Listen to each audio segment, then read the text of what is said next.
aha iminota yagiye nkuko bababwiye mfite ahandi ngomba kwigisha. Reka tunyaruke ibyo ntari busoze tuzabisoza ku cyumweru. Tuvuge ngo amen. Wamubwiye ko gahunda ari gufashwa vuba vuba. Nitwa Pastor Jackson, ndi umugabo ndubatse, nyoboye itorero ryitwa Spirit Revival Temple. Abo twagendanye Imana ibaho umugisha nabonye, reka tubakomera amashyi. Yes. Reka muhaguruka ahantu muri, ndabona hari muri abari muri kabini inyuma, bari hano hafi. Reka mubakomera amashyi. Come on. God bless you. Yes, mushaka kwicarira. Ndabakunda cyane, mwakoze guhagararana nanjye. Numugisha ukomeye. You guys, you are the best in this country. Yes. Aha, wumvishe ari batuma batabakomeye amashyi mumenye. Aha. Now, twirukanke. Ejo twaganiriye ku magambo meza, ndifuza gukora summary vuba and then tukinjira mu ijambo iminota mikeya, ubundi mukaza kunyemerera mukambohora and then tukazakomeza ku cyumweru. Twaganiriye ku bintu bigiye bitandukanye kuri topic badushyira mu cyanditswe cyo muri Genesis 32 niho turi ndibaza. Twavuze ko igihe cyose utazi Imana ntago bigenda neza, ukora amakosa menshi. Ndibaza twaragerageje kubivuga neza. Ndibaza abari bari hano ejo tuvuge ngo amen. Mwarahezagiwe n'uyu mugoroba rero, zamura ibiganza byawe vuga ngo mwami Yesu. Sindakumva ijwi riri hasi, vuga ngo mwami Yesu, nganiriza rino joro, umvane ku rwego rumwe ungeze ku rundi rwego, mu izina rya Yesu, amen. Iteka bwoko bw'Imana ndajya mukurikire, nabahagaze please mugerageze dukurikire na movement zize guhagarara nibiba byiza. Igihe cyose ijambo ry'Imana risohotse aba ari ubushake bw'Imana completely. Icya kabiri, nta gihe na kimwe ijambo ry'Imana rishobora kuba ryasohoka nta kintu Imana yagambiriye gukora. Tuvuge ngo amen. Igihe cyose, ejo narabivuze ndabisubiramo, igihe cyose Imana ihuje abantu nuko hari ikintu iba yateguye mu buryo budasanzwe ishaka gukora. Kuko reka mbabwize ukuri, habe na shitani ntashobora guhuza abantu bangana batya.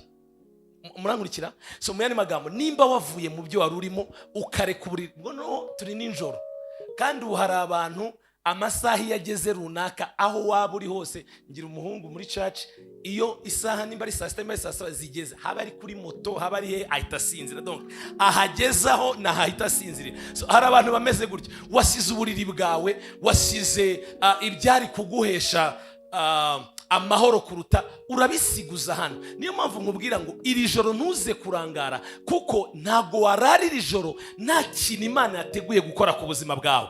Igitangaje rero, Imana responsibility yayo ni ukurekura icyo yatekereje gukora. Responsibility yawe ni ukwakira icyo yagambiriye kuguhereza.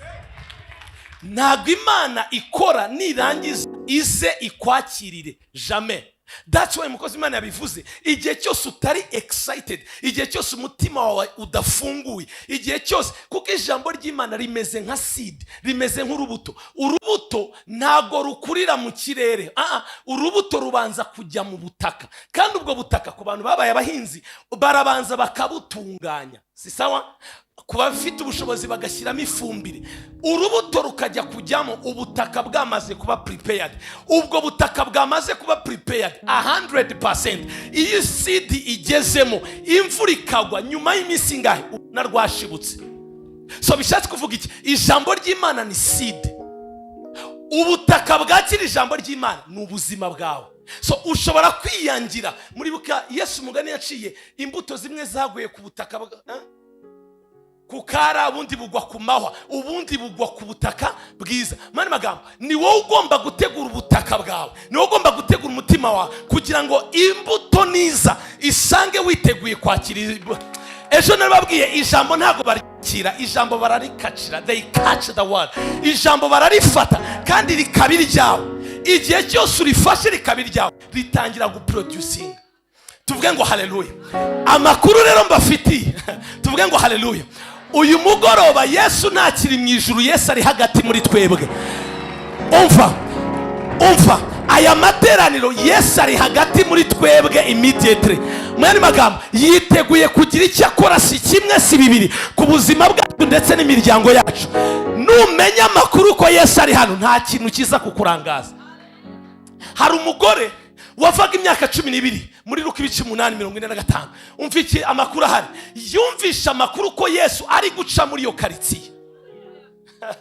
Yari yaramenye amakuru ko Yesu akiza abarwayi. Yari yarumvisha amakuru ko umwana wa Yayiro yamuzuye. Yari yarumvisha amakuru ko nta ndwara ishobora kumuhagarara imbere. Yari yarumvisha amakuru ko nta muzimu nta mudayimoni wamuhagarara imbere. Agize umugisha yumva ko yabagendereye mu mudugudu wabo. Uzi cyakurikiye kuko yari afite ikibazo cyo kuva, kandi babashyiriragaho amategeko yo kudasohoka mu nzu, kubarimita. Uzi ikintu yakoze? Yaravuze ngo kama mbaya aya mategeko banshyiraho ngiye kuya breaking. By the way, you need to break some rules. Ako karumvikanye. Hari ibintu ugomba gusenya ku breaking kugira ngo uhure n'umucunguzi wawe. Umva icyabaye. Uwo mugore arantangaza cyane. Ntago yaje ashaka ikiganza cya Yesu.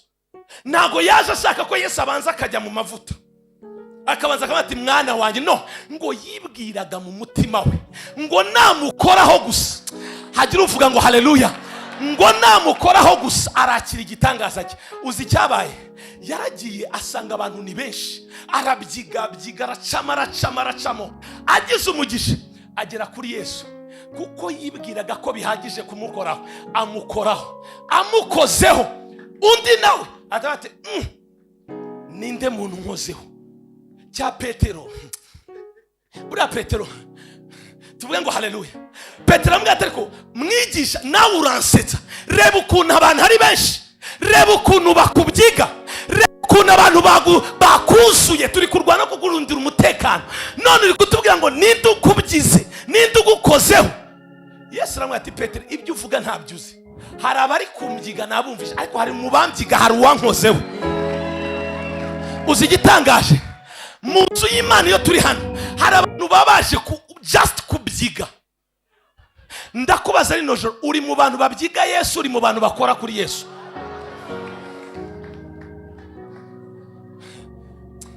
Tuvuge ngo haleluya. Umva icyabaye. Akimukoraho, igitangaza ntabwo yacyakiriye bukeye bwaho, ntabwo igitangaza yacyakiriye ibyumweru biryo. Akimukoraho kuko yarahuye na Mesiya, yarahuye. Nimundeke ndirimbe, nahuye na Mesiya, kandi guhura uwahuye.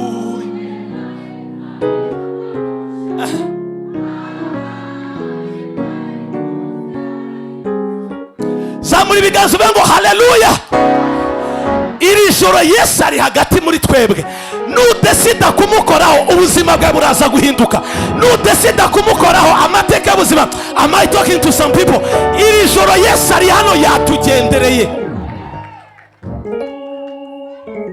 Umva icyo nshaka kubwira. Gabanya ubusirimu, gabanya bya bindi byose bituma utamusingira. Iyambure byose. Umugabo witwaga Zakayo yari umuntu ukaze mu gihe cye, afite ifaranga, ari umukoresha w'ikoro. Yiyambura ibyo byose. Arati uyu mugabo bahora bavuga murebye gusa, ntago nshaka we kumukora. Urumva faith kuntu zitandukanye. Undi ati nge ndifuza kumureba, ariko yari afite ikibazo cy'ubugufi. Uriya mutipe yari mugufi uva kuri bya bindi. Arati uyu mutipe ndamubonane ko abantu ari benshi. Yigira inama kubera inzara n'inyota yari afite guhura na Yesu. Yigira inama bati reka ngene ni urira igiti. Azamutse igiti. Yari tekinoloji ya Zakayo. Azamuka igiti. Mana yanjye, ndumva ibintu bitangiye kunyirukankamo. Tuvuge ngo haleluya. Ageze mu giti, umva inzara yari afite ntabwo yari gutuma Yesu amucaho. Uzi icyo yageze? Yesu yageze ku giti, munsi y'igiti. Biravuga ngo Yesu agira ate? Arararama. Ntabwo Zakayo yamusifuye, ariko inyota yari iri muri Zakayo kumureba yakuruye Yesu ati hari umuntu uri kuguhamagara, hari umuntu ugukeneye. Iri joro nufungura umutima wawe, iri joro nugira inyota yo guhura na Yesu, trust me, ntabwo aza kugucaho mu izina rya Yesu. Ndagusengera mu izina rya Yesu rino joro Yesu aguhindurira amateka mu izina rya Yesu. Iri joro Yesu ajyana kuvana naho akugeza. Vuga cyane ngo I receive it. Uwari umunyabyaha, tuvuge ngo haleluya. Uwari umunyabyaha Yesu aramubwira ati ururuka kuko uyu munsi ndarari wawe. Umva abapagani batanga ngo uriya mukoresha w'ikoro yaratwambuye yagize gute. Abucira imanza iyo Yesu yagambiriye kubagenderera ntacyo wahindura. Yari umunyabyaha yego, yari umujura yego, ariko icyo yari afite inzara n'inyota byo kubona uwamuki. Kandi uwo mwami ntarobanura ku butoni. Let me tell you, inzara n'inyota niyo ki ifungura byose. Reka mbwize ukuri, iri joro wabyanga wabyemera, ntago tuvuga ibyejo, ntago tuvuga ibyejo bundi. Hari ikintu Imana iza gukora ukagisohokana mu izina rya Yesu. Narivuze ngo hari ikintu iza gukora zamura ibiganza. Ngiye kuguha umunota umwe cyangwa segonda 30 ubwira Imana ngo Mana nditeguye umutima wanjye. Zamura ijwi ryawe, umutima wanjye ndawufunguye kwakira icyo wagambiriye. Zamura ijwi ryawe, zamura ijwi ryawe. Ntihagire ikintu na kimwe kikurangaza, nta kintu na kimwe kikudisturbinga. Iri joro ni iryawe, iri joro ni iryawe. Kariya mashanta labahati, zamuka mu mwuka. Iri joro ni iryawe ryo kwambuka. Iri ni ijoro ry'ubuhamya bushya. Iri ni ijoro ryo kurekura ibyo bintu byari bimaze igihe kinini. Ako gahinda kari kamaze igihe kinini uragasiga muri iyo ntebe mu izina rya Yesu. Ubwo bushomeri bw'igihe kinini urabusiga muri iyo ntebe mu izina rya Yesu. Come on somebody, go deeper in the spirit. Maleka zabrahante kijabrahanta kavarigando prihinte akivalas. La brahante ke brahante leba. Glory to Jesus. In Jesus mighty name. Uwo mwami twamukomera amashyi.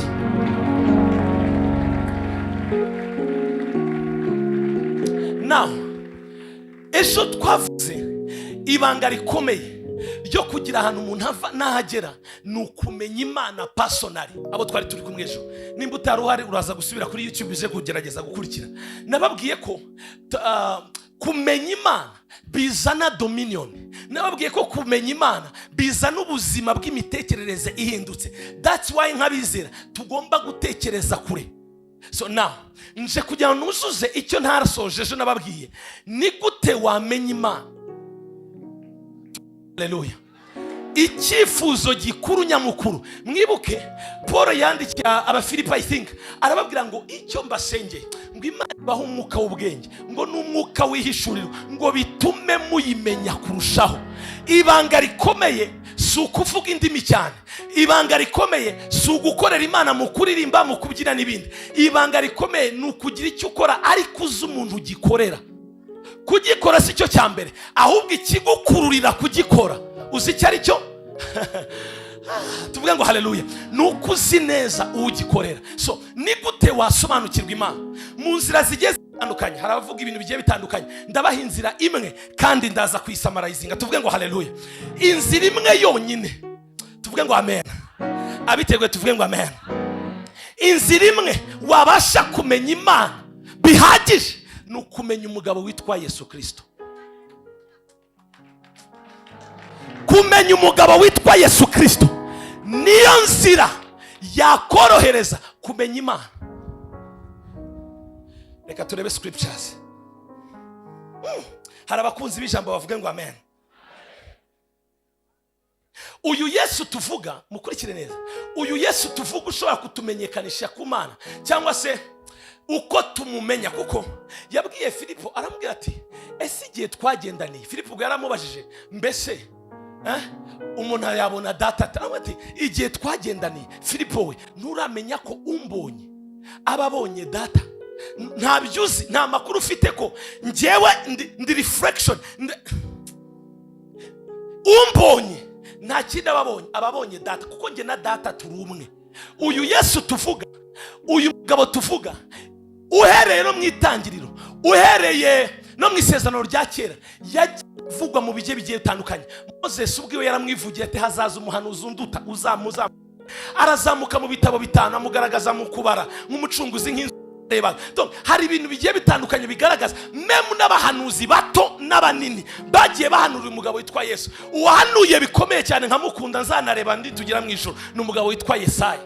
Yesaya yagiye ati uyu mugabo uyu ni uzaza gukuraho ibyaha by'abari mu isi. Uyu tuvuga azitwa Emmanuel, ko Imana izaba ivuye mu ijuru izabije gutura mu bantu. Donc uyu yaramusobanuye Yesaya ku buryo n'utari kumumenya yamumenye. Yesu nawe ageze mu isinagogi aramukotinga Yesaya 61 ati ngo umwuka w'Uwiteka Imana ari kuri njyewe yansiyama.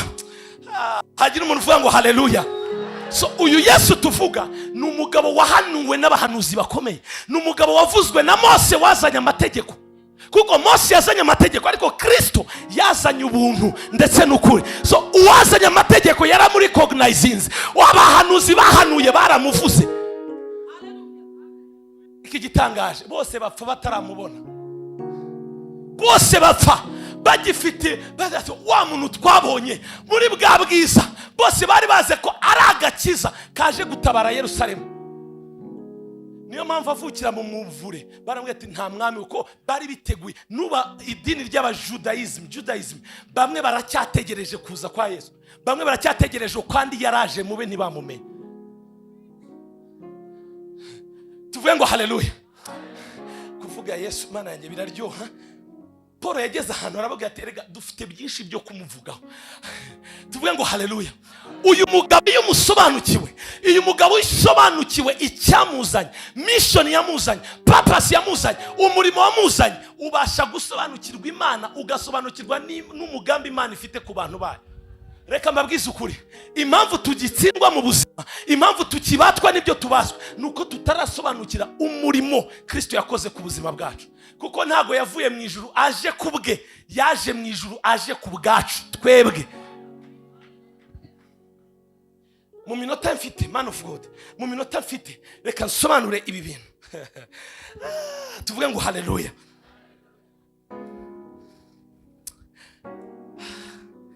Mwuka wa data mfashe, ndumva ibintu byinshi biri kubira muri njyewe. Umugabo witwa Simiyoni, we yamenye amakuru ya Yesu, yari umutambyi, amenya amakuru ya Yesu ari gusenga. Umwuka wera ngo yari yaramuhanuriye muri Luka ibice 2. Media team please mujye mudushyira ibyo byanditswe, nge navuga si ngombwa kugira mbivuga byose cyangwa tubisome. Munkurike neza. Simiyoni uyu nguyu mubibuka muri Luka ibice 2 yari yarahanuriwe n'umwuka wera ngo hari umugabo uzaza witwa Yesu, uwo ni uzaza gukuraho abantu ibyaha byabo. Uzi igitangaza cyabaye, uyu Simiyoni asenga isengesho abwira Imana bati Mana urandinde sinzave muri ubu mubiri ntarabona akagakiza, ntarabona akagakiza. Luka ibice 2:25. Please media team please mufashe dukorane kugira ngo twirukane. Yes, Luka 2:25. Yerusalemu hariho umuntu witwaga Simiyoni, uwo yarari umukiri witonda kandi yategerezanyaga ihumure ry'Abisirayeli. Umwuka wera yari muri we. Next please. Yari yarahanuriwe n'umwuka wera ko atazapfa atarabona Kristo umwami. Komeza. Ajyanwa n'umwuka. Wibuke aha Yesu yari amaze kuvuka, ajyanwa n'umwuka mu rusengero, maze ababyeyi bajyana umwana Yesu ngo bamugenze nk'uko umuhango w'amategeko wari uri. Komeza. Urabona ko Yesu yujuje amategeko yose kuva akiri umubebe. Simiyoni agira ati aramuterura ashima Imana. Umva amagambo yamuvuzeho. Mwami noneho urasezerera umugaragu wawe amahoro nk'uko wabivuze. 30. Kuko amaso yanjye abonye iki? Hari abarokore barimo hano. Amaso yanjye abonye iki? Komeza. Ako witeguye mu maso y'abantu bose. 32. Kuba umucyo uvira amahanga no kuba ubwiza bw'ubwoko bwawe bw'Abisiraheli. Uyu ni Yesu yari ari kuvuga. Hanze arakomeza, sinshaka gutindayo, arakomeza asobanura uburyo azaba ikigushi kuri bamwe akaba n'umukiza ku bandi. Uyu ni Simiyoni. Igihe kiragera, uyu Yesu twavugaga, uyu Yesu abahanuzi bahanuye, uyu Yesu wari wavuzwe mu itangiriro, kuva mu itangiriro kuzamura, uyu Yesu igihe kiragera yambara umubiri. Muri Yohana wa mbere 1 ngo he became fresh, yambaye umubiri araza. Icyo buntu bw'Imana Yesaya mwibuke yari yarahanuye mbere y'imyaka 600 avuga ngo isugi, umukobwa w'isugi azasama inda, uwo mwana azavuka azitwa Emmanuel. Igihe kigeze ubuntu bw'Imana buri kugendagenda muri Yerusalemu, marayika atangaje araza agwa ku mugabo, ku mukobwa witwa Mariya, aramubwira ati uhiriwe, dore ikintu kigiye kukubaho, uzasama inda. Undi aramubaza, mbese ko narabonana n'umugabo nzasama gute? Undi aramubwira, mwibuke mbere yuko marayika aza kwa Mariya yari yabanje kujya kwa Yohana, kuko Yohana yagombaga kuba ijwi rivuga rirangurura Kristo. Nta yindi message yari ya Yohana, yari ijwi rirangurura mu butayu. Murabyibuka? Umva igitangaje, Zakariya papa wa Yohana ari mu rusenge amaze kubwirwa amakuru y'umwana uzavuka. Ikibazo kimeze nk'icyo Mariya yabajije, ati marayika, ko nshaje n'umugore wanjye ashaje, tuzabyara dute? Undi aramubwira ati, mu gihe utangiye gufunga programme z'ijuru, reka mufunga umunwa. Umva igitangaje, ariko wari ufite Yesu yabajije ikibazo kimwe nk'icyo Zakariya yabajije.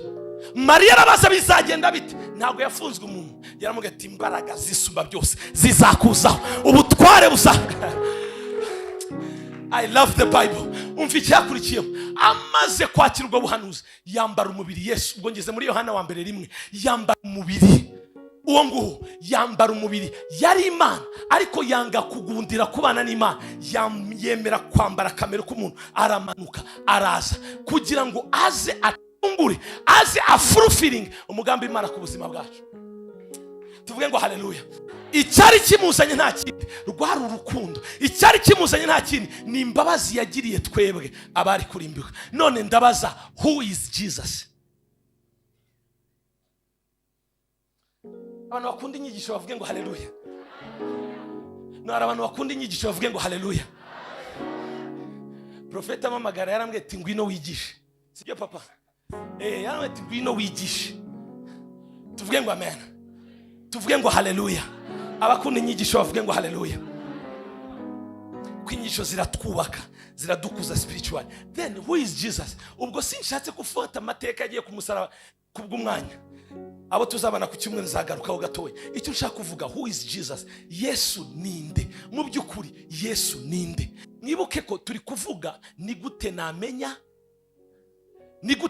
Imana. Uburyo bumwe bwo kumenya Imana buri deep ni ugusobanukirwa umwana wayo Yesu Kristo nicyo yakoze ku buzima bwacu. Now, who is Jesus? Nageza kugishyira mu Cyongereza, ndagishyira mu Kinyarwanda. Jesus is visible explanation of the invisible God. Let me take it again. Jesus is visible explanation of the invisible God. Yesu nubusobanuro garagara Imana itagaragara. Am I communicating? Yesu, iyo uvuze Yesu, ndabaha ibyanditswe bibakinga, kuko ntabwo duhamagarwa kuvuga amagambo yacu, duhamagarwa kuvuga ibyanditswe. Neza, Yesu ni ishusho y'Imana igaragara. Bivuze gute harya buriya? Ni ubusobanuro bw'Imana. Biracanze. Tuvuge ngo haleluya. Jesus is visible. Ni ubusobanuro bugaragara bw'Imana itagaragara. Reka tujye mu byanditswe. Media team mfite ibyanditswe byinshi, dukorane vuba. Mu yandi magambo, Yesu ni ubusobanuro bugaragara bw'Imana itagaragara. Mu yandi magambo, Christ is the host of the totality of God. Yesu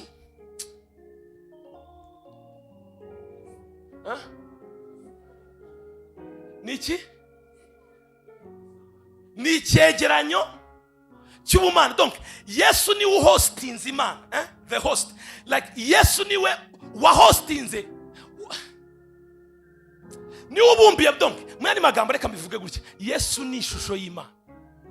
Nimba ushaka kumenya Imana, reba Yesu. Ukureba Yesu ni kureba. Tuvuge ngo haleluya. Mutumishi, uzi icyantangaje, nasomye nza gusanga n'abamarayika ntago bari bazi Imana, n'abikuru n'ibizima ntago, n'abandi bahora bakubita amakamba yabo hasi bavuga ngo uruwera uruwera, ntago bari bayizi. Uzi impamvu? Iyo bakubitaga amakamba yabo hasi bavuga ngo uruwera, barazamukaga bagasanga kwera kwayo kwahindutse. Ko twasize uyu yera byagenze bite? Bakongera bakubita akazamuka basanga hari indi dimension. Mani bagabo, ntago bari buwazi umwuzuro w'Imana. Imana yashimye rero umwuzuro wayo kuzurira muri Kristo. Ubwo babonaga Kristo nibwo bamenye Imana.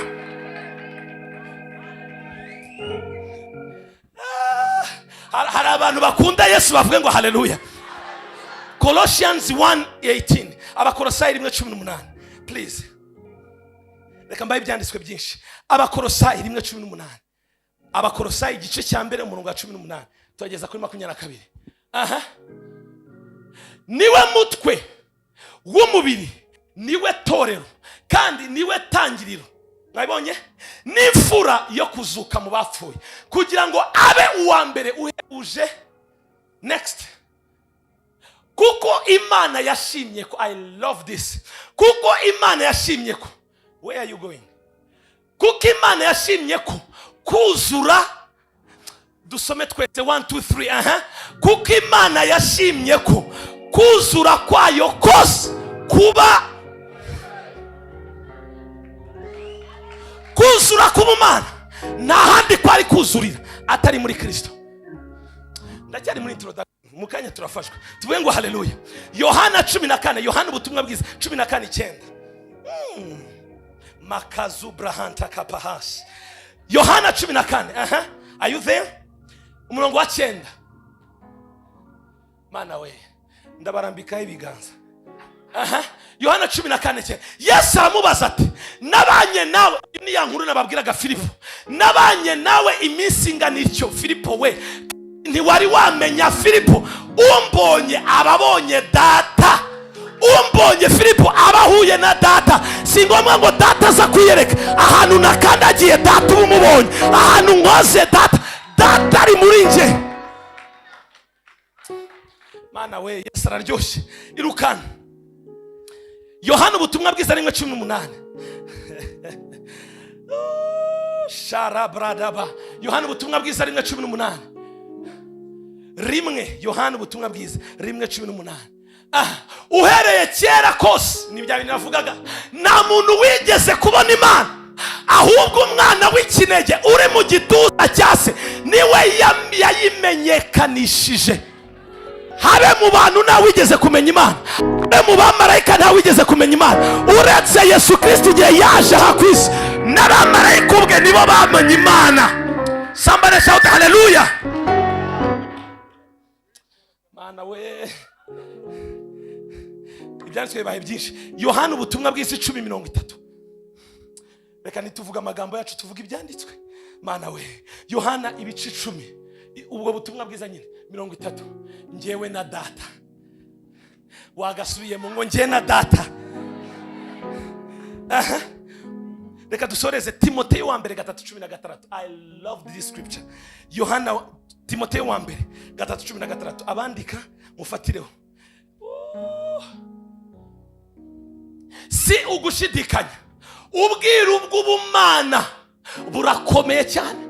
Imana kwerekanwa ifite umubiri, ikagaragara ko ari umukiranutsi mu mwuka,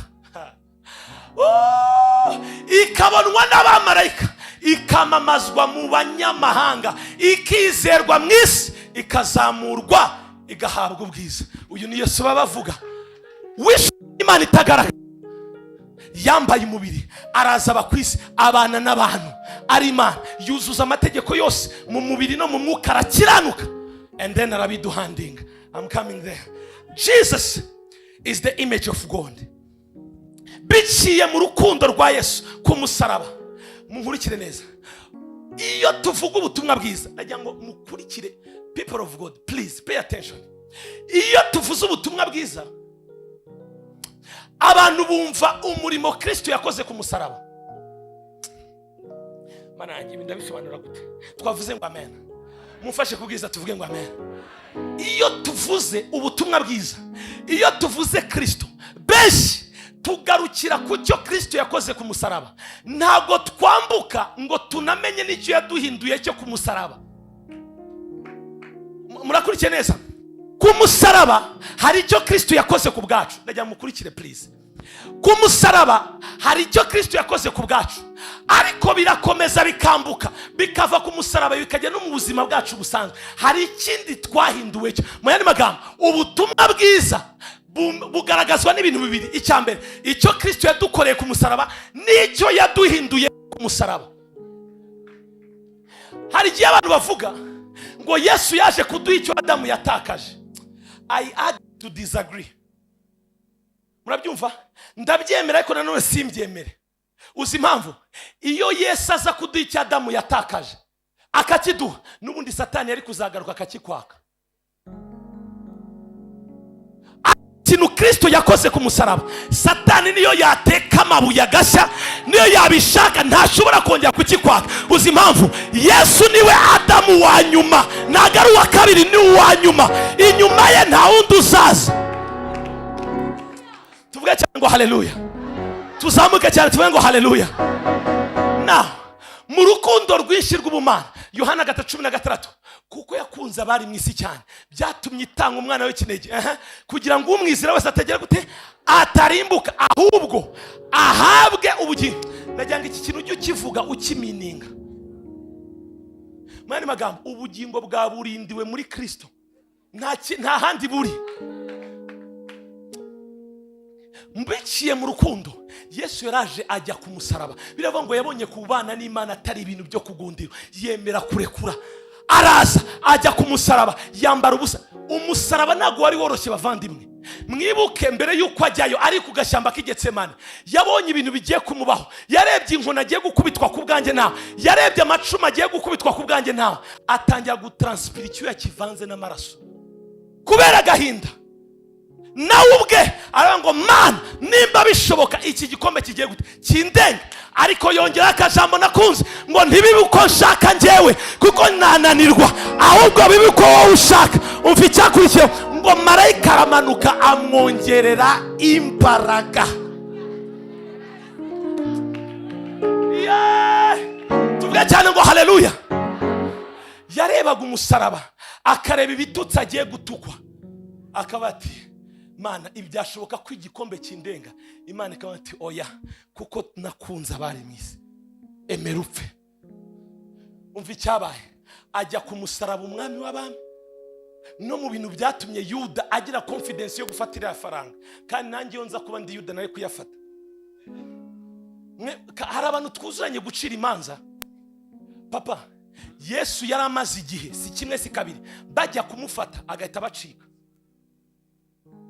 Yuda rero bati reka yisende nyirire, n'ubundi asanzwe bacika, afite technology, hari ukuntu ajya bigenza akagira gute akabacomoka. Bari bagiye kumujugunya mu mpanga ahita banyuramo. Yuda aravuga ati iri faranga rincike, ndabizi n'ubundi asanzwe bacika. Kandi wibuke ko Yuda maybe wibuke niwe wari ushinzwe ikigega cya Yesu, nimubyibuka, wasanga yarabonye projet afata iryo faranga. Ntiyarazi ko igihe cyari kigeze cyo gufatwa. Ntiyarazi ko n'Imana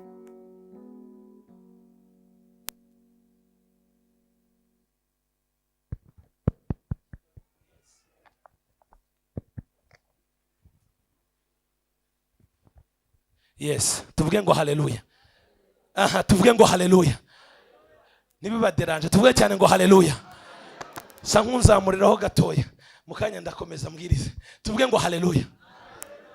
Umwami w'abami ajya ku musaraba, umwami w'abami arakubitwa, utarigeze afatwa, utarigeze, please, okay, thank you. Tuvuge ngo haleluya. Urakoze, iyi niyo sawa. Tuvuge ngo haleluya. Abo Yesu yagire neza, tuvuge ngo haleluya. Icyabaye ku mwami w'abami, agira ibihe biramurya, ajya ku musaraba. Mayidiya arakubitwa, agera ahantu arataka bati data niki kikundekesheje, nakoze iki gituma undekura gute? Uzi impamvu? Yabonye ibyaha by'abari mu isi yikoreye. Imana itera umugongo kuko Imana irakiranuka, kuko yarazi ko agiye gucungurira Imana abantu.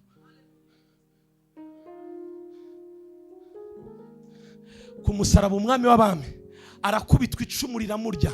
Umva icyabaye, arambuye ibiganza aravuga ngo byose birarangiye. Ajya ikuzimu. Navuga sinazungu. Umurimo yakoreye ikuzimu akazuka. Satani amushyira ku musaraba yarazi ko amurangije. Wibuke amutega muri Matayo 4 amubwira ngo nimbura umwana w'Imana gira gute? Hindura umutsima iki? Uzi icyabaye? Yaramubwiye ati nago uyu mwanya uranyemeje, ariko nkutegeye ahandi.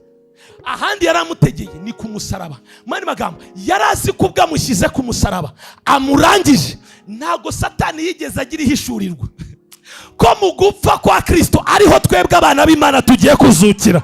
Ntago Satani yigeze yamenya ko imigambi ye yapfubye. Ariko hari umuntu wafashe akavuga ngo haleluya. Imigambi ya Satani papa yumvaga ko atsinze igitego, yumvaga ko birangiye. Ntiyarazi ko mu gusa nkaho Yesu amurangije ariho Yesu yaramutegeye kugira twebwe tuzukiremo. Tuvuge cyane ngo haleluya. Niyo mpamvu nkubwira, hari igihe Satani, nibyo abakozi Imana batubwiraga, hari igihe Satani bigaragara nkaho ko yagushyize hasi byarangiye, ariko mu kwemera kujya hasi namenya ahantu imbaraga zivuye, namenya ahantu ubushobozi buvuye, abona intare. Thank you papa. Abona mu gica baba wa wundi baciriye imanza, wa wundi byumvaga bitagishobotse. Umva hano baba ahita atungurwa no kubona uhindutse intare. Uyu ko numvaga namuteye jido yageze hasi, intare ayikuye. Uzi impamvu? Uwadupfiriye arusha byose imbaraga. Uwadupfiriye arusha byose imbaraga. Zamura ibiganza ngo haleluya.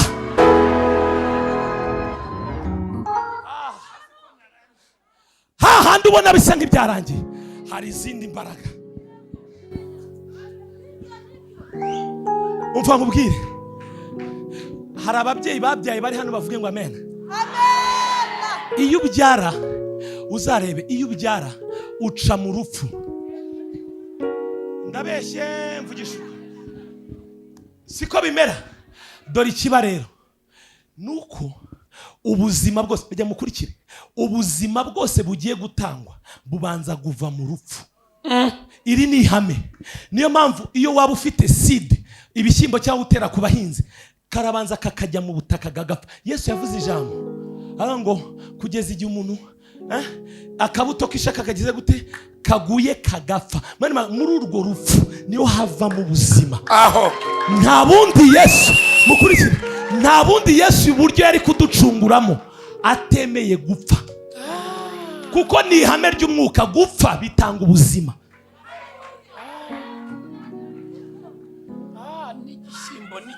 Ibi bintu Imana yabisobanuriye, ntumisha ibintu Imana yabisobanuriye ngiye kubyara imfura yanjye. Uzi cyabaye? Madamu yagiye kwa muganga, basigara kuri hospital inyuma. Male kasopra ndi man of God. Ntago umugore wanjye yabyara babaye kure, jamais byara nk'abaheburayo. Uzi impamvu abaheburayo babyara kure? Hari ni ubundi bwiru nafite umwanya wo kubasobanura. Nazengurukaga mfite confidence. Male kasopra hunter. My wife, don't worry, there is no pain. Uzi impamvu nivugishaga gute? Ibise byari bitaraza. Ibise bije, za ndimi zatangiye kumanuka nzumva. Ndabati man of God, ko narinzi ko ndi umuhanuzi w'Ibiteka, ko numvaga umva hari ihame utacika. Nimba ari ugupfa, you need to die. Ugomba gupfa. Ejo narababwiye, niyo mpamvu imihamagaro yacu nta buzima itanga. Uzi impamvu idatanga ubuzima? Nuko tutaragera ahantu ho gupfa. Narababwiye only a dead person can carry the presence of God. That's why twe tubwiriza abaririmba turi entertaining. There is no life in what you talk. Ako twavuze ngo haleluya. Gahunda no gufashwa vuba vuba. Ugeze he ufashwa? tuvuge ngo haleluya. Zamuka uvuge ngo cyane haleluya haleluya. Uwo mwami w'abamwumva icyabaye ajya ku musaraba aremera arapfa. Mu gupfa kwe Satani yarazi ko birangiye. Satani rero kuntu ari injiji, niyo mpamvu azahora ari injiji mu izina rya Yesu. Ahita ajya ikuzimu. Uzi icyamubayeho? Yatangiye kubyina mbere y'umuziki. Abarateguye ibirori, ategura champagne, abwira abazimu n'abazimukazi ati muze turye ikirori, hari intsinzi twagize. Baratangiye bafungura amashampanye, baratangiye babyina batarayanywa. Bataragira gute? Batarayanywa. Bagiye kubona babona intare yo mu muryango wa Yuda. Hey, igishitsi cya Dawudi. Umva, Yesu arababwira man of God, mube muretse kunywa ayo mashampanye. Uwatsinze mu ijuru agatsinda mu isi, aje no gutsinda ikuzimu.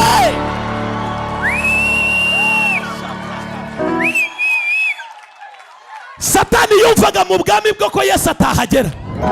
Agiye gutungura, God bless you, agiye gutungura abona Yesu aramanutse, intare yo mu muryango wa Yuda.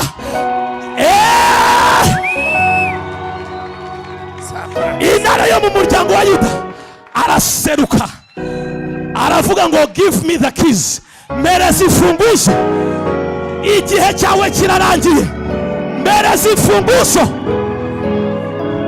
Yesu azukana ubutware, Yesu azukana imfunguzo. Umva rero, ageze mu bice bya nyuma bya Matayo arongo nahawe ubutware mu isi, mu ijuru n'ikuzimu. Uko nahawe ubutware ndabubahaye. Muzirukana abadayimoni mu izina ryanjye, muzanywa icyica nacyo. Yo asaprakasa. Uyu munsi umva mbabwire barokore, imbaraga zacu abarokore ntago ziri mu bisirimba. Imbaraga zacu abarokore ntago ziri mu butunzi dufite. Imbaraga zacu ziri mu muzuko wa Kristo. Munyemerere mvuge Yesu Kristo we. Uwo mwami niwe wapfuye wenyine ku isi. Umva, niwe wenyine wapfuye akazuka. Na Lazaro yazuye yarongeye arapfa. Ariko umwami wacu urupfu ntago rwabashije kumufata. Hoya! Imva ye irarangaye na bugingo n'ubu. Imva ye irarangaye.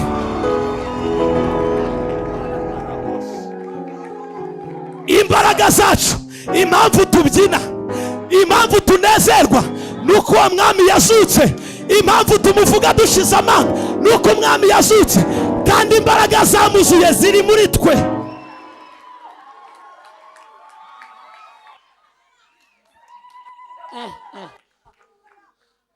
Mana y'isinijo, Mana we, tuguherehe Yesu we. Niyo mpamvu dufite ibyiringiro by'uyu munsi, tukagira ibyiringiro by'ejo hazaza, na nyuma y'ubu buzima dufite ibindi byiringiro. Barokore muri hano muvuge ngo amen. Hallelujah. Barokore muri hano muvuge ngo amen. Hallelujah. Umva inkuru mbafitiye. Mama, ntago turatangira kubaho. Nigeze gukinaho football, hari ibintu bitwaga eshfoma. Rakasopariada. Yitegura gufata match. Ubuzima turiho turi kurya eshfoma. Hari umunsi tuzagenda. Hari umunsi tuzabaho bana b'Imana, aho imibabaro itaba, aho agahinda kataba. Bakundwa, dore ubu turi abana b'Imana, uko tuzasa.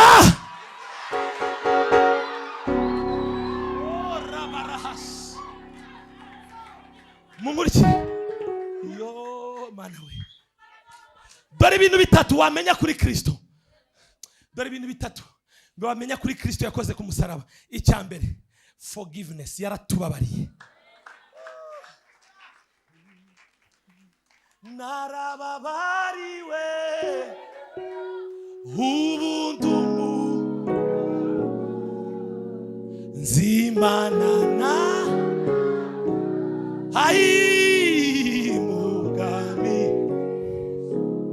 ikintu cya mbere cyakwereka Yesu, kigusobanurira Yesu, ni imbabazi yagize. Abefeso 2:1, media team twirukanka. Abefeso 2:1, tunyaruke. Twarababariwe. Dore umwidegembyo dufite, twarababariwe. Abefeso 2 please 1. Namwe yarabasuye, mwebwe abari bapfuye muzize ibicumuro. Aha, ibyo mwagenderagamo kera, mukurikiza imigenzo y'iyi si, mugakurikiza umwami utegeka ikirere, ari we mwuka ukorera mu batumvira. 3, irukanke we. Kandi natwe twese twahoze muri bo, dukurikiza ibyo kamere yacu yifuza, tugakora ibyo kamere n'imitima yacu byishakira, kandi ku bwa kavukire yacu twari abo kugirirwa umujinya. Komeza kane. Ariko umva, utijijisha. Nkurikira. Aha ngeze rero simashaka ko buri wese yijijisha. Najya nkwibutse, uribuka aho wavuye, uribuka ukuntu wari ukwiriye gucibwaho iteka. Ntiwibuka akabari wararagamo, ntiwibukaga ubusambanyi wari urimo, ntiwibuka ubuyoga n'ubusinzi wari urimo, ntiwibuka biriya byose. Twari abo gucirwaho iteka, ariko Imana kuko ari umutunzi w'imbabazi, yaduhinduranye bazima na Kristo.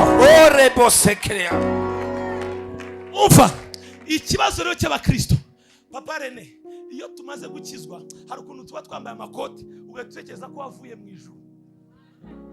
Man of God, bihereye kuri nge, nkubwiye aho navuye, ntukangwe n'aka gakoti, n'akejo bundi.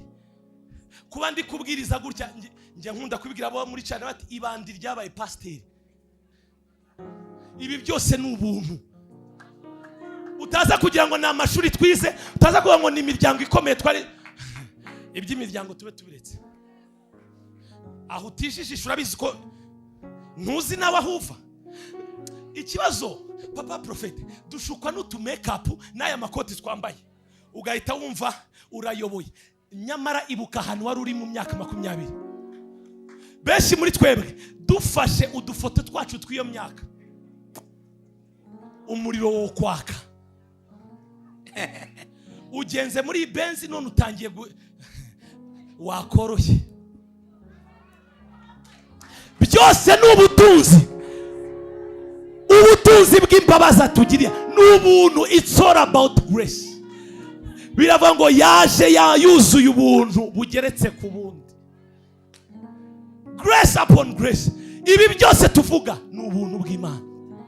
Kuba twarabyaye ni ubuntu bw'Imana, kuba twarashatse ni ubuntu bw'Imana. Ntago bikuwanye ukuntu musenya, ntago bikuwanye ukuntu mudashaka. Uyu munsi urugezemo ng'iwanjye, najya nkwibutse, ibuka ko ari ubuntu. Mu babivukanye ntago wari ubirimo, ayo mafaranga n'izo business ntago wabivukanye, ni neema ya Mungu, n'ubuntu. Twese twarabo gupfa ngo, ariko kuko Imana ari umutunzi w'imbabazi, yaduhinduranye bazima. Haleluya. Umva, twarababariwe. Abaroma 5:8 cyangwa 8:5, irukange. Abaroma 5:8, twarababariwe. Sigaje iminota mikeya. Twarababariwe 5:8. Ariko Imana yerekanye urukundo rwayo dukunda, ubwo Kristo yadupfiraga tukiri abanyabyaha. 9, nkanswe none ubwo tumaze gutsindishirizwa n'amaraso ye, ntituzarushirizaho gukizwa umujinya w'Imana.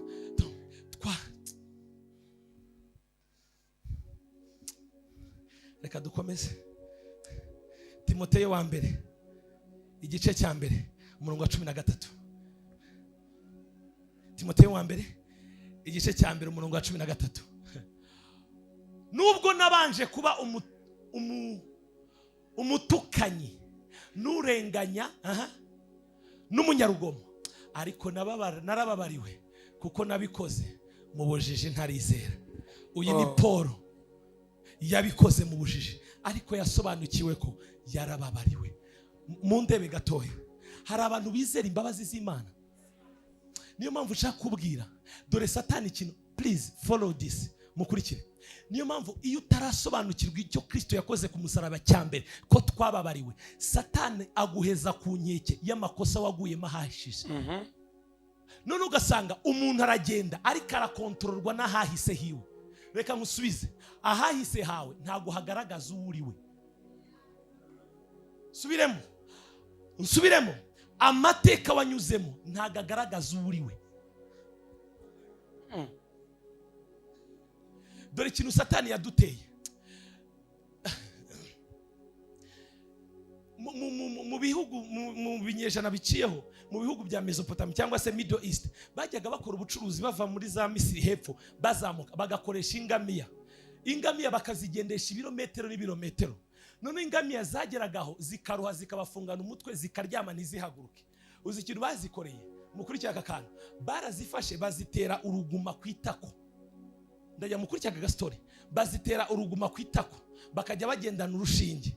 Ingamiya yakwicara hasi kwa kuni yanze, bakazana urushinge bagakozamo, bakasyonda cyangwa bagafonda cyane. Uzi ingamiya igahita ihaguruka kuko yacitse intege, bati nta kundi reka nkomeze. Yajya kwicara iruhuka bakayikanda kugira ngo bihutishe ubucuruzi bwabo. Dore icyo kintu nyisoma nararize, Mwuka w'Imana ansobanurira aka kantu. Nuko nguko twese tumeze. Satani kubera ko azi icyo twahinduwe cyo muri Kristo Yesu, nta bundi buryo yadufata atari ukuduca uruguma, yanaza akajya dukoresha telekomande y'ahahise hacu. Wajya kuzamuka agakanda, urabizi ko iwanyu ntawe uzamuka. Benshi hano nubwo dusa gutya, nubwo twambaye amakoti tumeze neza, ariko hari inguma Satani yaduteye. Ujya kuzamuka, profeta aratangira arahanura, dore Imana igiye kugira gutya, Satani akaza ibyo se ni ibyawe, kubizi ibyo ni ibyawe.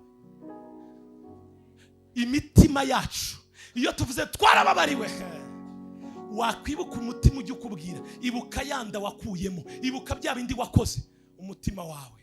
Hari n'abandi baramya tuzamuye ibiganza, twazamutse mu mwuka, Satani agahita kwibuka, urazamura ibiganza n'amateka yawe, urazamura, ntago wibuka wa mugabo w'abandi. Bya biganza wari wazamuye ugatangira kwimanura gake gake. Naje kugutangariza uyu mugoroba, amateka yawe warababariwe muri Kristo Yesu. Bya bindi wakoraga wabikoraga urinjije utarizera, ariko ubu twarizeye amaraso y'umwana w'intama w'Imana. Umva babwire, amaraso Yesu ntagatwikira ibyaha, akuraho ibyaha. Ndio ubu n'ubutumwa bwiza mugomba kubwirizwa kandi mukizera. Rekura ingoyi za kera, rekura umuntu wa kera wabaye icyaremwe gisha muri Kristo Yesu. Biraba ngo Abaroma 8:1, abari muri Kristo Yesu nateka bazacirwaho. Maleka sala barahata. Mana we, ariko hari abantu bababariwe bavuge ngo haleluya. Reka mbabwize ukuri, nanjye ubwanjye narababariwe. Impamvu tuvuga nuko twababariwe. Dore ikibazo cy'abarokore, kubera idini ryinshi no kutigishwa, ntago twigeze twakira imbabazi z'Imana. Niyo mpamvu ahanini dushaka guprovinga, gushaka kugira ibyo dukora kugira ngo twemerwe imbere y'Imana. Ntacyo wakora cyatuma Imana ikwemera. Imana yakwemera ukiri umunyabyaha. Niyo mpamvu iyo udasobanukiwe urukundo rw'Imana, imitima ya, reka mbabwize ukuri, ibaze Yesu muri ukabasirikare bakomeye bano ba Hitler bande bafashe isi bakoresheje imbunda, ariko umugabo witwa Kristo yazanye ikintu bita urukundo. Let me tell you my people, reka mbabwize ukuri, urukundo ni imbaraga. Love is power. Urukundo ni imbaraga. Niyo mpamvu nta kindi Yesu yazanye mu bumana bwayo, mu guhambara kwayo yazanye urukundo. Yemera kutubabarira twebwe abari bapfuye bazize ibicyuha byaha byacu. Umurimo wa mbere Yesu akora ku buzima bwacu, aratubabarira. Tuvuge ngo haleluya, haleluya. Umva icya kabiri, aduha ubuzima bw'Imana muri twebwe. Mana we, twavuze ngo amen. Aduha ubuzima bw'Imana muri twebwe. Hari ikintu Kristo yakoze ku musaraba, nyuma yo kukweza, nyuma yo kukubabarira, dore ikintu yakoze, yaguhaye ubuzima bw'Imana muri wowe. Yohana wa mbere 5:1. Yohana wa mbere 5:1. Twirukanye. Yohana wa mbere 5. Maleka zalabara. The life of God. Niyo bita Zoe. The life of God. uwizeye wese yuko Yesu ari Kristo niwe wabyawe n'Imana, kandi ukunda wese yabyaye akunda n'uwabyawe nayo. Reka mbabwize ukuri, we are born of God. Twabyawe n'Imana. Muri uko kubyarwa n'Imana iduhereza Zoe, iduhereza ubuzima bw'Imana muri yo. Uyu munsi ugenda ntabwo ugenda nkawe, ugenda nk'Imana muri we. Paul niwe wavuze, erega sinjye ukiriho. Yaramaze gusobanukirwa ubuzima bw'Imana yahawe. Sinjye ukiriho, ahubwo ni Kristo uriho muri njyewe. Ubuzima bw'Imana twaruhaye muri Kristo Yesu. Reka mbaye ikindi cyanditswe. Mfite byinshi hano. Abagalatiya 2:20. Ni byinshi. Abagalatiya 2:20. Irukanga media team. Abagalatiya ababuze baragiye. Babonye? Nabambanywe na Kristo. Ariko ndiho. Nyamara sinjye uriho, ahubwo ni Kristo uriho muri njye. Ibyo nkora byose nkiriho mu mubiri mbikoreshwa no kwizera umwana w'Imana wankunze akagira gute, akanyita. Reka mbabwize ukuri, bwoko bw'Imana, mundebe gatoya, mundebe, watch this please. Kubera ubuzima bw'Imana twakiriye muri twebwe, ubwo buzima butuzanira victory, ubwo buzima butuzanira intsinzi. Uzi impamvu? Ubuzima bw'Imana muri wowe ntago bwemerwa kurwara. You get my point? Ubuzima bw'Imana muri twe ntago bwemera gukena. Ubuzima bw'Imana muri twe butubeshaho, buduha gutsinda muri ino si tugatsinda. Kubera iki? Twahawe ubuzima bw'Imana. Asobanura. Reka nsobanura ibi bintu. Munkurikire msobanura ibi bintu. Niyo mpamvu iyo tubivuga gutya muratekereza twarirase. Umukozi w'Imana yahoze abivuga, ntago ari ukundi kwirata, ni ubuzima bw'Imana dufite muri twe. Ku bw'ubwo buzima ntago dupfa. Niyo mpamvu Yesu yavuze ngo muzanywa icyica muri Mariko 15, muzanywa icyica ntacyo kizajya. Kubera iki? Yarazi ubuzima yaraduhaye muri aho. Ubwo buzima niyo bunyweye icyica ntago bugira ubwoba. Impamvu abarozi badufataho autorite nuko dufite ubwoba. Ibi tuvuga ntago tubyizera. Uzi kimbabaza? Tuzi kubiririmba mu ndirimbo, ariko kubibamo nicyo kibazo tugira. Kubibamo. Reka mabwize ukuri, ubuzima bw'Imana ntibukena. Muzi ko mwijuru imihanda yaho ari zahabu. Ubuzima bw'Imana muri wowe ntago buzi ubukene. Ariko Satani arakaza akaguhuza n'amateka y'iwanyu, akaguhuza na karande y'iwanyu. Niyo mpamvu ibyo bintu bigomba gucikira ijoro mu izina rya Yesu. Reka mbabwize ukuri, gira kwizera n'imirimo Kristo yakoze mu buzima bwawe. Sobanukirwa, gira understanding icyo Kristo yaguhaye ubuzima bw'Imana muri wowe. Niyo mpamvu biravuga ngo kuko yakunze bari mu isi yayo. Yohana 3:13 yatanze umwana kugira ngo umwizera wese atagira gute. Uzi impamvu utarimbuka? Usukuri mwiza. Impamvu utarimbuka nuko ubuzima bw'Imana muri wowe butajya burimbuka. Ufite nature y'Imana muri wowe, iyo nature ntirimbuka. Uzi impamvu amashyi yabaye make? Ababyizera ni bakeya. Kandi kababwiza ukuri, oya muyareke. Uzi impamvu? Reka mvuga iki kintu. Ntago twigeze twigishwa icyo Kristo yakoze ku buzima bwacu ngo bihinduke ubuzima. Iyi message umukire arayikeneye, umukene arayikeneye, uko eta yose waba urimo y'ubuzima urayikeneye. Niyo mpamvu uyu munsi abantu benshi bazi ko gukizwa ari ukuza ngo Yesu akaguha ubutunzi. Ntago ari cyo cyambere Yesu akora. Ntago ari cyo cyambere Yesu akora. Iyi message ikenewe n'umukire n'umukene. Reka mbagoko bw'Imana, reka mbabwize ukuri, this is the gospel. Kwizera kuwahindutse, wabyawe n'Imana. Ubutsinzi nta handi buturuka mu gusobanukirwa ko wabyawe. Iyo twigisha ibi rero, abantu benshi baravuga ngo tuba duha permission ngo abantu bajye gukora ibyaha. Paul yandikiye Abagalatiya, aravuga ati Bagalatiya mwe ninde wabarozi? Mwatangiriye mu mwuka none muhereje mu mubiri. Uzi igitangaje? Iyo twigisha ibi abantu bavuga ngo tuba tubwira abantu ngo mujye gukora ibyaha. Reka mbabwize ukuri, ubutumwa bwiza si ubukujyana mu cyaha, ubutumwa bwiza ni ubukuvana mu cyaha, kuko nta mbaraga ufite wowe zo kwibatura. Tito 2:11 Bibiliya avuga ngo ubuntu buzanira abantu bose agakiza bwagize gute? Bwarabonetse. Ubwo buntu butwigisha kureka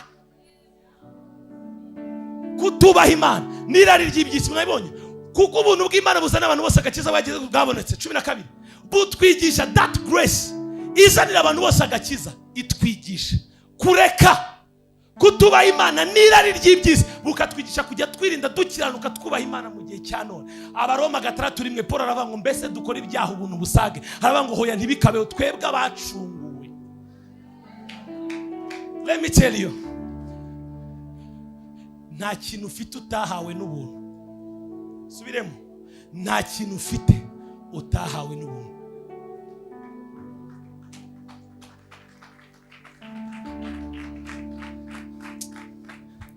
Twabyawe n'Imana. Dore ikintu rero yadukoreye, twabyawe n'Imana. Icya gatatu yadukoreye ku musaraba, yaduhaye new identity. Yaduhaye new identity. Yohana 1:3 Murebe urukundo ruhebuje, nabonye batinda ibyanditswe. Murebe urukundo ruhebuje data wa twese yadukunze. Yohana 1:3 Murebe urukundo ruhebuje data wa twese yadukunze, rwatumye twitwa abana b'Imana. Ngo kandi koko niko turi. Umuntu uri kubyanditswe akeneye ibiganza.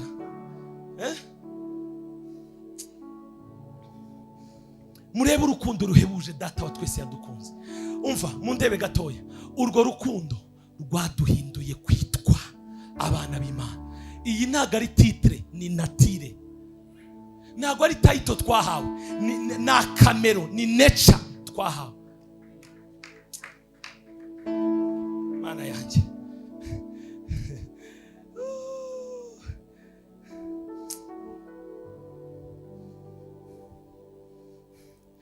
mutumisha ibintu ni byinshi. Ibintu ni byinshi, tuzakomeza ku cyumweru. Reka mbabaze nsoza, ibi bintu Yesu yakoze ni iki kintu twamwitura? Mukurikire gatoya.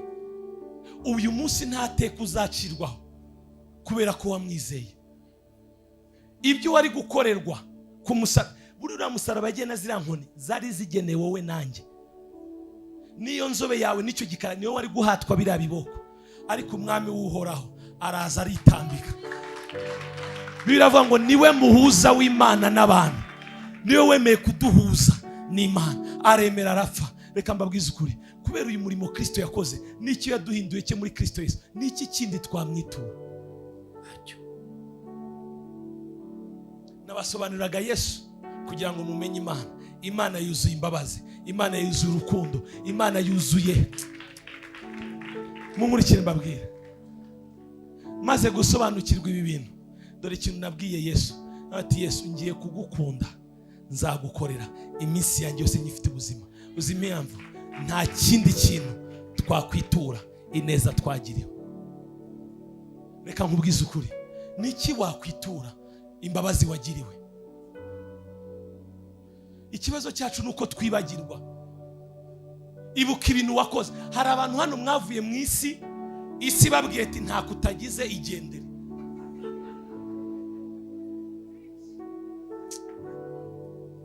Mutumishi, hari abantu hano bavuye mu isi baza mu nzu y'Imana, isi iravuga ati kabisa don't regret, igendere. Uzi ibintu wari ukwiriye? Uzi unamaze gukizwa ibyo wagiyemo? Nanjye ubwanjye n'iby'uwo mareka salata. Umva nkubwire mu ndebe gatoya, uru rukundo twarunganye iki? Ubu buntu twabunganye iki? Hari akarimo kavuga ngo ubuntu bwawe nibwo bwangiza uwo ndiwe Mana, ubuntu bwawe nibwo bwanzuye Mana we, bwankuye kure bungira umwana mu rugo, none ubu ngenda neme. igituma tugenda twemye, igituma tuvuga dushize amanga si ukubera imiryango dukomokamo, kuko nayo ntacyo yari ibitseho, ahubwo kubw'ubuntu.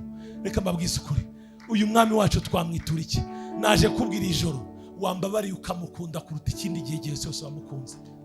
Reka mbabwize ukuri, dore ikintu kizadukomeza muri bino bihe bya nyuma. Reka mbabwize ukuri, itorero ry'Imana, ngabanyirizaho gato nshuti yanjye, papa Profete, ibi bihe turimo ni ibihe Satani ari gukamura urukundo rw'abakristo, urukundo rw'Imana mu bakristo. Bibiliya ivuga, I think muri Yohana biravuga ngo umuntu ukunda iby'isi, urukundo rwo gukunda data ntiruba rukiri muri we. Dore ikintu Satani ari kuzana, papa Profete, ari gukura urukundo rw'Imana muri twebwe akashyiramo urukundo rw'isi. Uyu munsi umuntu yakwitabira ubukwe agasiba amateraniro. Sobanura twumve. Uyu munsi umuntu yitegura ubukwe amezi 3 agatanya ikanzu nzambara, kandi ubwo yashyushye. Ubukwe si ubwe, si ubwa mukuru we, nubwo biganye muri primaire. Tindaho papa, tindaho. Bridal shower ikagukura mu nzu y'Imana. Uzi impamvu? Ni ukubera ko urukundo rw'Imana ruri gukambuka muri wowe. Reka mbabwize ukuri, itorero ry'Imana, iyi ni message umwuka w'Imana yampaye. Mbabwije ukuri, Satani ari gukuramo urukundo rw'Imana mu bantu agashyiramo urukundo rw'ifaranga. Uyu munsi umuntu arakora amasaha 28 akabura n'isaha imwe yo gusabana n'Imana, akabura n'iminota 30 yo guca mu rusengero ngasohoke. Reka nkubwire, witwaza akazi gukora ni byiza, nanjye ndakora, sindi umunebwe. Papa Profete arabizi, sindi umwenebwe ibindi nkora.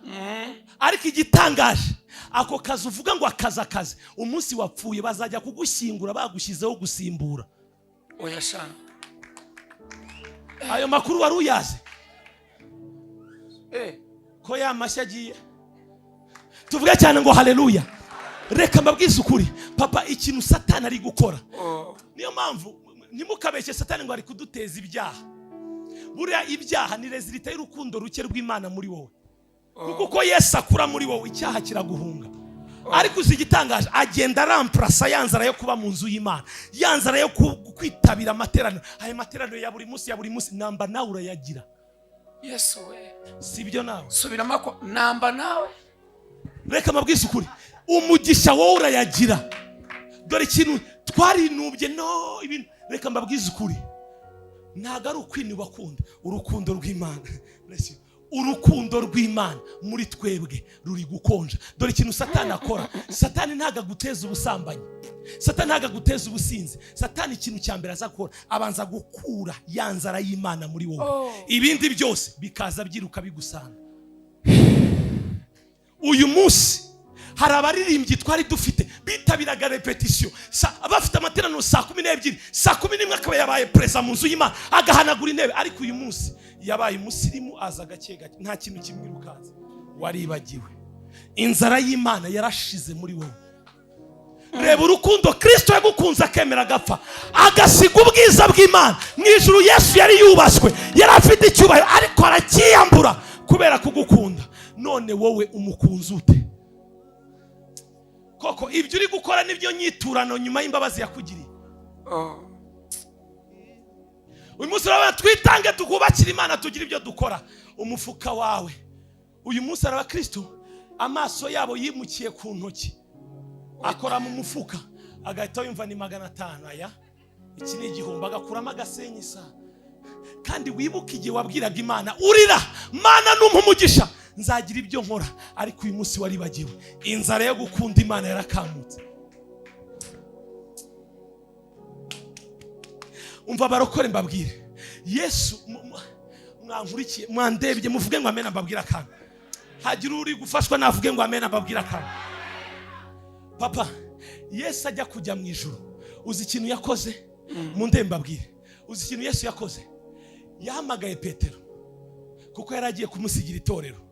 Urebe test yamukoresheje, yaramubwiye ngo Petero urankunda. Yohana 21. Yesu yaramaze kuzuka, Yesu yaramaze kuzukana ubutwa n'ibiki byose, yabahaye zambara. Anje avuga, Petero, do you love me? Ibaze test. Yesu agiye kujya mu ijuru, asiga abwiye Petero, ndakugerageresha ikintu kimwe, urankunda. umva ukuntu yabanje muri 21 Petero Yohana aravuga ngo mbese Petero urusha abangaba kunkunda. Petero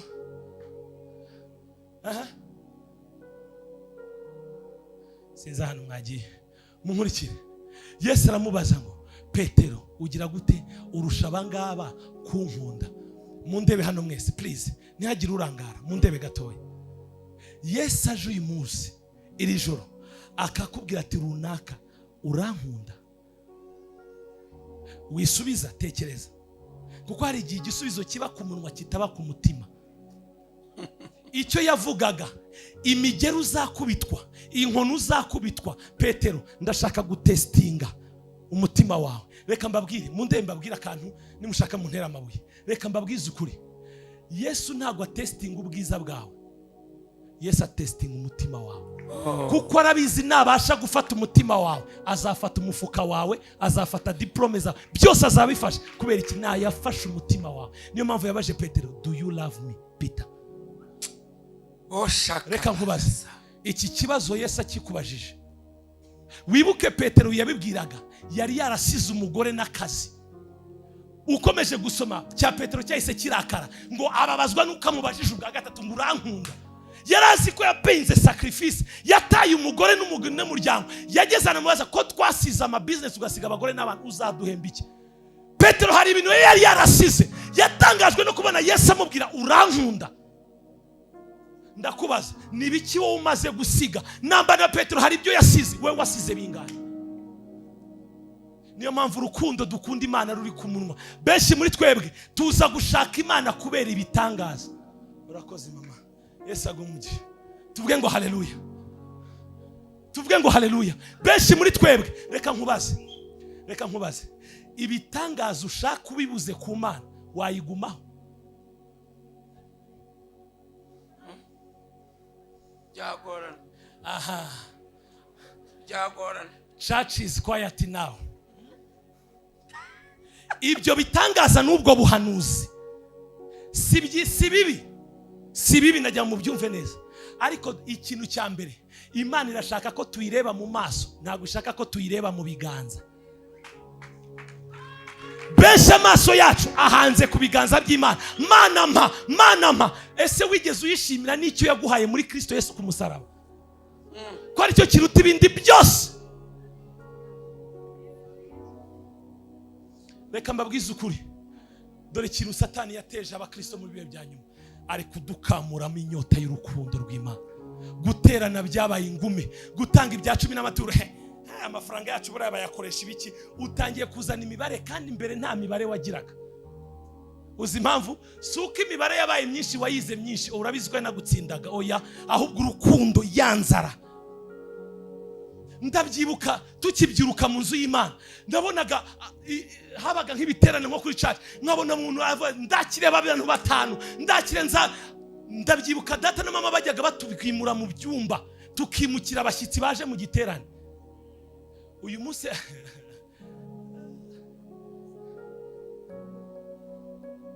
urukundo rw'Imana rwarakonje muri twebwe. Imibare yabaye myinshi kubera urukundo rw'Imana rwakamutse muri twebwe. Reka mbabwize ukuri, turi kwegereza mu bihe bya nyuma. Ikintu kizatuma survivinga muri bino bihe ni urukundo ukunda Imana. Reka nkubwize ukuri, Imana iri gutestinga umutima wawe. Ese urayikunda? Erega reka mbabwire, mundebe mbabwire, na bumwe mu bwoba Imana ifite ubwoba bw'iki? Iramutse iguhaye icyo uyisaba, ntago yazongera kukubona. Yahita ikubaza nka cya kibazo yabajije Adamu, uri hehe? Uri beshi hano. Uzi impamvu? Urukundo rwo gukunda Imana.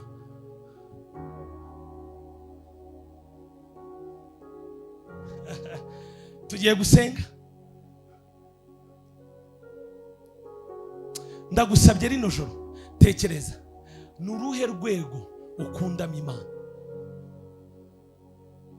Mbere yuko igira ikigukorera, banza urebe wowe uyikunda ute, ko yabanje kugukunda.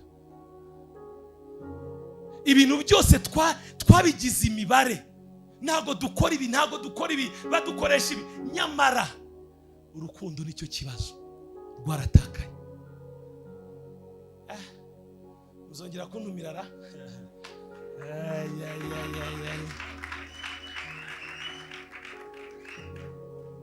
Muri ko murafashwa. Kunda Imana. Imana umva, mbere yuko Imana ikugezaho yagambiriye kukugeza, irabanza igatestinga urukundo rwawe.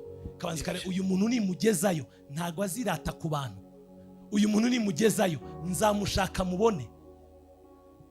Ikintu Imana ishaka ni umutima wawe kuruta ibindi byose. Salomo yaravuze mu migani ngo mwana wanjye mu mutima wawe. Benshi twahaye Imana amaturo yacu, benshi twahaye Imana amafaranga yacu, Imana ikaba ati subizayo amafaranga, ndakeneye umutima wawe. Umutima wawe uri he? Umiriza ku maso yawe. Umutima wawe uri hehe rino joro? Iki nicyo kibazo Imana yantumye kukubaza. Umutima wawe urahagana he? Ibuka ukuntu kera wakundaga Imana. Ibuka ukuntu kera wasengaga amajoro n'amanywa. Ibuka ukuntu kera warara gusenga uramya Imana. Ariko uyu munsi byagiye he? Mu byahishuwe umva icyabaye. Ku itorero ry'Efeso Yohana yararyanditse ati nzi imirimo yawe, kabiri byahishuwe, nzi umuhate wawe, nzi ngo ariko mfite icyo nkugaya, nuko waretse urukundo rwawe rwa mbere. Maybe ko hari Imana iri kuvugana nawe rino joro. Ikintu Imana ishaka, garuka ku rukundo rwawe rwa mbere. Tugiye gusenga, tuvuge ngo haleluya. Ndebaga tuvuge ngo haleluya.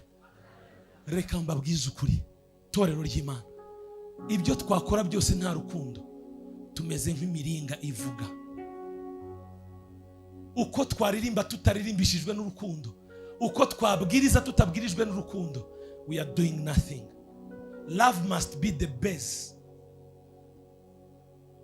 Torero ry'Imana, sinzi nimba hari abantu muzi mu gihe cya Nero. Mu gihe cya Nero, torero ry'Imana mundebe gatoya muvuge ngo amen. Mwongere muvuge ngo amen. Zamukaho gatoya uvuge ngo amen. Amen. Mu gihe cya Nero batotezwa i Roma, barakubiswa abakristo, bakaswe imitwe, barahagarara bavuga ngo ibyo wakora byose twizeye Yesu. Ba Petero, Paul yageze ahantu baramufata, abamuhanuriye ngo nyiri isentire nagiye Yerusalemu bazamukubita. Uzi ijambo yavuze, yaravuze mu byakozwe n'intumwa, aravuga ngo niteguye no gupfa, uretse no gufungwa niteguye no gupfa. Niki bari bazi? Bari barahaye imitima yabo Imana. Mu gihe cya Nero barakubisa abantu. Hari umugore somyo steri yandijije, hari umugore wari umaze amezi 3 abyaye, abona abandi bari kubica b'abakristo, aragenda yirukanka ati nanjye nimunyice nsanganira umwami wanjye. Reka mbabwize ukuri, ibibazo n'ibigeragezo bizaza, urukundo ukunda Imana nirwo ruzatuma uyisitikingaho, uyigumaho. Ukunda iyihe Mana? Satani ni iturufu ari gukora, atwiba, adukamuramo inzara n'inyota. Urukundo rwo gukunda Imana, tukimukira mu gukunda ibintu, tukimukira mu gukunda abantu. Niyo mpamvu bakumaza umutima bagukomeretsa, wabashyize mu cyimbo wari gushyiramo Imana. Amashyi mube muyaretse. Reka mbabwize ukuri, torero ry'Imana, you need to come back to your first love. Ukeneye kugaruka ku rukundo rwawe rwa mbere. Hari umusore w'umuhinde wari umwana w'umwami, yahuye na Yesu amwiyeretse, aramwiyereka, Yesu aramumenya, aramukunda, yuzura umwuka wera, aratangira aramuvuga. Yari umwana w'umwami mu Buhinde. Barangije iwabo bamenya ko ari kuvuga Yesu, yagombaga kuvuga ya Mana y'Abahindu yabo. Uzi icyabaye? Baramwicaza, bamuha zahabu, bamuha gold, bamuha ubutunzi bwose, bati tubabarire, ceceka. Undi aramuga ati sinshobora guceceka, uwo nabonye, uwo namize, ntago mfite imbaraga zo kuba naceceka. Niyo waririmbye yandirimbo ngo I have decided to follow Jesus. Uzi icyari kimaze kumubaho? Bamaze kumuha zahabu yazanze, bamujyanye ku nyanja y'Ubuhinde, bamujugunyamo, baramumiza, yenda gupfa ari kurerembura. Aragaruka ati urihakana Yesu. Anje bati wo nabonye sinshobora kumuhakana. Arongera arimo ngo I have decided to follow Jesus. ibuka ukuntu kera wakundaga Imana nta n'amafaranga ugira, utira inkweto kugira ngo ujye mu rusengero. Uyu munsi zibaye nyinshi, urukundo rwarakamutse. Hari ibintu umuntu atavugira hano kuri kamera. Kera twarasengaga isaha imwe ebyiri, ariko uyu munsi I'm tired. Ibyongereza byabaye byinshi, ubusirimu waribagiwe. Imana yambwiye mbabwire come back to your first love. Garuka ku rukundo rwawe rwa mbere. Tugiye gusenga.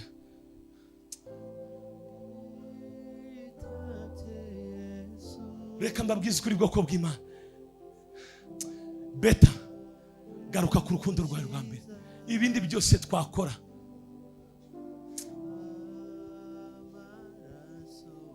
Mbese twasenga, mwanyemera tugasenga, ugasaba Imana ikagusubiza ku rukundo rwawe rwa mbere.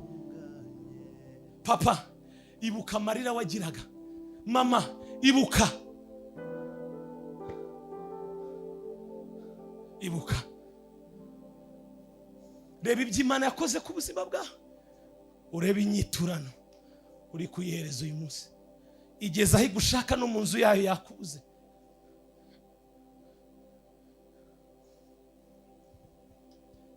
Papa, aka kanya akazi kakubanye kenshi, kandi hari igihe wayiririraga kamwe wantabara nzagukorera. Ibuka amasezerano wahaye Imana. Mama, ibuka. Bajene mwibuka Imana yabakuye. Wari mayibobo nkanje, nta cyerekezo cy'ubuzima ufite. None uyu munsi uribagiwe sha. None uyu munsi uribagiwe. Wibagiwe yagutabaye so yakutaye. Wibagiwe yagutabaye mama wawe yakwihakanye. Aho mama n'ababyeyi bari bananiwe, yarahabaye iragufata, none uhindutse umuntu. None aka kanya urayibagiwe kubera iby'isi bikumaze mu rukundo.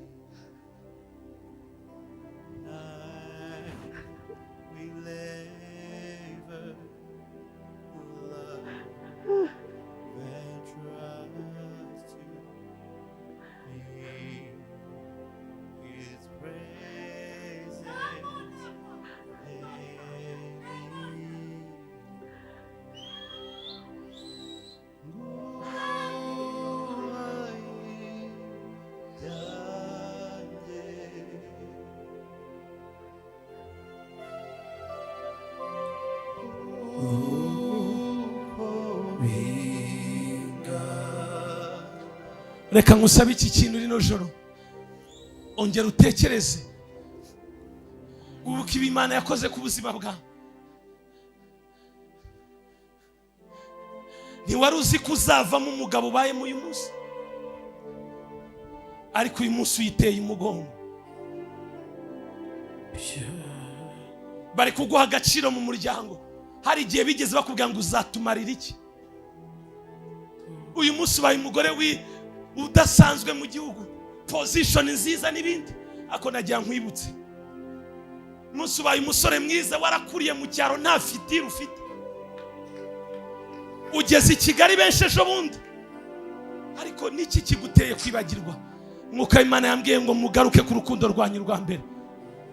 Come back church to the first love. Ibuka ukuntu wasengaga wiriza iminsi myinshi, ugasabana n'umuremyi wawe n'uwagucunguye. None uyu munsi byagenze bite? Baririmbye mwibuka ishyaka mwagiraga tugitangira umurimo. None uyu munsi bagezaho bakwinginga bagutelefona ngo ngwino muri practice. Binginzi bayobozi b'itorero, barokore, abari hano n'abadukurikiye online, mwibuke ineza y'Imana ku buzima bwawe. Mwibuke wababambiwe ku musaraba. Uyu munsi kubera amafaranga tumuvuyeho, kubera ibyubahiro by'isi tumuvuyeho, najya mbabwire ngo ibyo byose bizashira, ariko watubambi wazahora iminsi yose. Ongera ugaruka ukunda inzu y'Imana, ongera ugaruka ushyigikira umurimo w'Imana, ongera ugaruka ukunda abakozi b'Imana. Maleka sala parahand. Ongera ugaruke ku rukundo rwawe rwa mbere. uyu munsi dusigaye dukunda kubera inyungu dukeneye mu bantu. Uyu munsi imitima yacu yabaye amabuye, yaragugahaye kubera umurimo w'urukundo twarawurijekitinze. Ibukuntu mbere wamenekeraga Imana. Haguruka ku maguru yawe abiri. Ngiye kuguha iminota 2. Everybody stand up. Ganguye